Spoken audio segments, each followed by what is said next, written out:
মনে রাখবা যে প্রাইমারি অক্সিলারি ভার্ব গুলো দুই ভাবে কাজ করতে পারে। দুই ভাবে। একটা হচ্ছে মেইন ভার্ব, এটা খুব গুরুত্বপূর্ণ। একটা হচ্ছে মেইন ভার্ব, আর একটা হচ্ছে অক্সিলারি বা হেল্পিং ভার্ব। যেটা অক্সিলারি সেটাই কিন্তু হেল্পিং, একই কথা।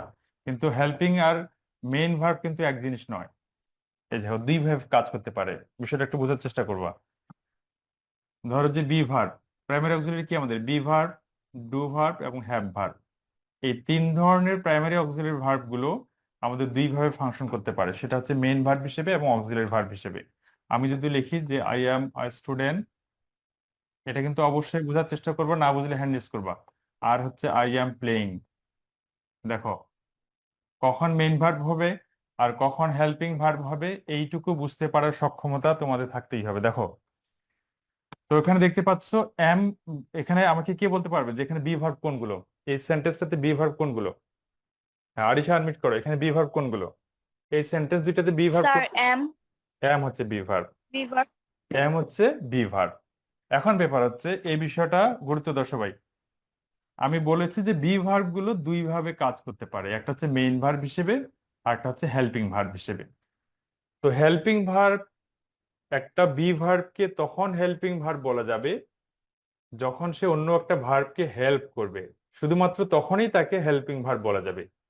আমি আবার বলছি, কোনো একটা ভার্ব যদি অন্য একটা ভার্বকে হেল্প করে, শুধুমাত্র তখনই তাকে হেল্পিং ভার্ব বলা যাবে। আর যদি সেখানে অন্য কোনো ভার্ব না থাকে কিংবা তাকে হেল্প না করে, সেক্ষেত্রে তাকে হেল্পিং ভার্ব বলা যাবে না। দেখো প্রথম সেন্টেন্সটাতে দেখো, আই এম এ স্টুডেন্ট, এখানে কিন্তু অন্য কোনো ভার্ব নেই। আইটা হচ্ছে প্রোনাউন বা সাবজেক্ট, এটা হচ্ছে একটা আর্টিকেল, স্টুডেন্ট হচ্ছে একটা নাউন। তো এখানে অন্য কোনো ভার্ব আমরা দেখতে পাচ্ছি না, কিন্তু একটা বি ভার্ব রয়েছে। তো এই সেন্টেন্সটাতে অন্য কোনো ভার্ব যেহেতু নাই, তো দেখো এম এখানে মেইন ভার্ব হিসেবে ফাংশন করলো। দুই ভাবে যেহেতু কাজ করতে পারে, আমরা একটা সেন্টেন্সে পাইলাম যে আসলেই বি ভার্ব গুলো মেইন ভার্ব হিসেবে কাজ করতে পারে, তার প্রমাণ আমরা কিন্তু পাইলাম। দেখো এখানে অন্য কোনো ভার্ব নাই, আর একটাই ভার্ব রয়েছে, সেটা বি ভার্ব। তো এখানে এম হচ্ছে মেইন ভার্ব। এই সেন্টেন্সটাতে দেখো, এখানে কিন্তু অন্য একটা ভার্ব রয়েছে, প্লে। অন্য একটা ভার্ব রয়েছে। আমি একটু আগে যেটা বললাম যে বি ভার্বের পরে যদি অন্য একটা ভার্ব থাকে, তাহলে এই বি ভার্বটা সেই ভার্বটাকে হেল্প করে। কিভাবে হেল্প করে? দেখো মেইন ভার্বটা ছিল কিন্তু প্লে, প্লে এর সাথে আইএনজি যুক্ত হয়েছে। এই কাজটা করছে এ, হেল্প করছে, এম হেল্প করেছে।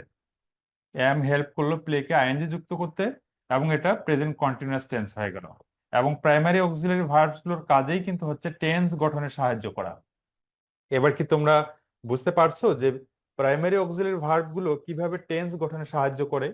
দেখো, এখানে অন্য কোনো ভার্ব নেই, সে নিজেই মেইন ভার্ব, এই যে মেইন ভার্ব। আর এখানে অন্য একটা ভার্ব রয়েছে, সে হয়ে গেছে এবার কি অক্সিলারি বা হেল্পিং ভার্ব।